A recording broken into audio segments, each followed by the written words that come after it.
Hello, Year 11 Standard.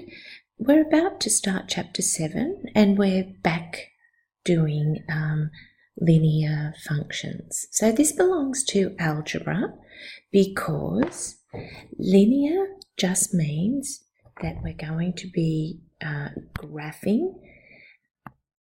To make linear is a straight line. So our graphs will all be straight lines. And the thing we know about straight lines is their algebraic form. So this would be a graph, obviously, a graph. The equation would be in the form y equals mx plus b, and our x is to the power 1, is what you need to recognise. This word functions, don't be put off by that. You may not be familiar with that at all.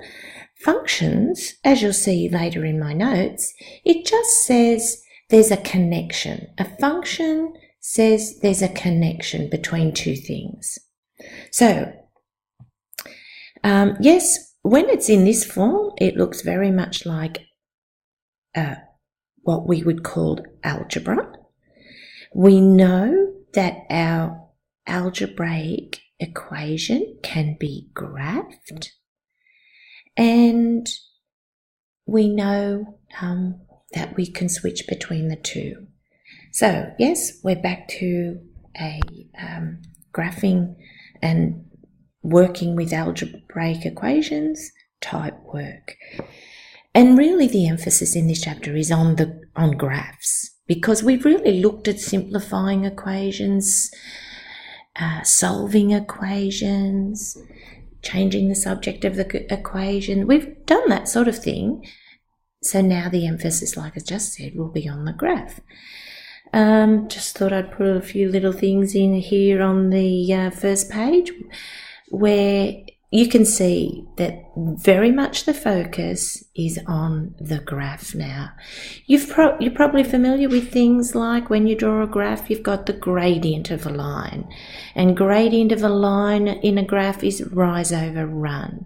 We also talk about the y-intercept, where your graph cuts the y-axis. There's going to be lots of emphasis on those concepts. So in 701, we're graphing linear functions. So I've pointed out for you there, function is just another name for a connection or a relationship or a pattern between two things. And in maths, those two things we usually label x and y, so we can vary them. We'll call them x, knowing that x might be a 0 or x be a 1, x be a 2, etc. And y. The cat pattern, this pattern or function now, can be written as an equation. Now we've dealt with equations back in the first chapter we did. And I'm sure you've all heard of seeing before this y equals mx plus b. The m is replaced by the gradient number or the gradient value. And I'm sure you know that some gradients are positive numbers. Some gradients are negative and your line would slope down. So if there's a negative number in front of the x, your line will slope down. B is the y-intercept, where your graph cuts the y or the vertical axis. So a relationship can be represented with an equation.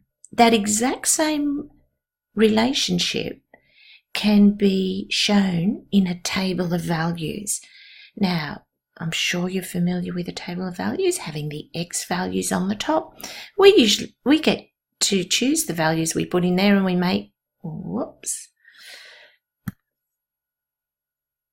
Now, for some reason that I can't work out, this table is behaving really badly. It just keeps jumping like it did, as you saw there a moment ago.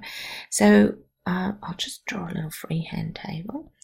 If we choose we can get to choose our x values of 0, 1 and 2 and our y values. And if I read those y values from this graph down here that's already drawn, you'll see that when x is 0, y is -1. When x is 1, y is 1. When x is 2, y is 3. Now, if you need to pause the video and enlarge that graph, then please do so, and you'll see where these values come from. If I was writing the equation of this line, it would be y is equal to 2x minus 1.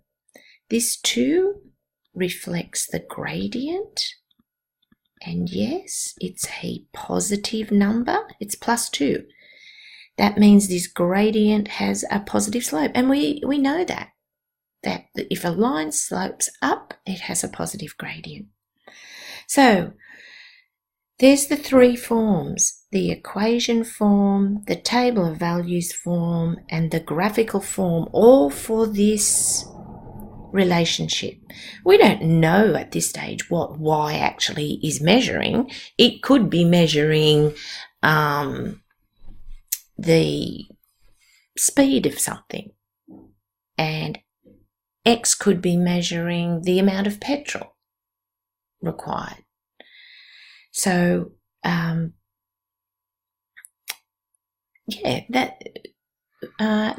x and y, you'll get to see, actually represent real things in life. That's why algebra was developed, because the scientists needed some maths to represent the concepts they were investigating. So they may have been investigating pressure. You can imagine the research that went into developing a space shuttle, and lots of calculations needed there for pressure that was going to be experienced by different panels on the space shuttle as it orbited the Earth, etc. So, not that we'll be getting into anything quite that complicated, but you will see some examples of real life situations that require some maths. Yes, you can see from the graph, yes, it makes a straight line. And we've talked about two important features being the gradient, and the gradient of this green line is positive, and you can see that is reflected here in this equation. So the equation's been drawn on here as well. Now, it's very similar to the equation from the previous graph. However, now we've got a +1. So the gradient of these two lines is the same because there's a 2 in front of the x. But +1 indicating it cuts the y-axis at 1, the y-intercept. I'm sure you've seen this formula before, that if you've got 2 points, you can do between those 2 points, you can work out the rise and the run, and put those values into a fraction, which will give you the actual gradient value. What connection do you see between the gradient value and the equation? The gradient and the equation?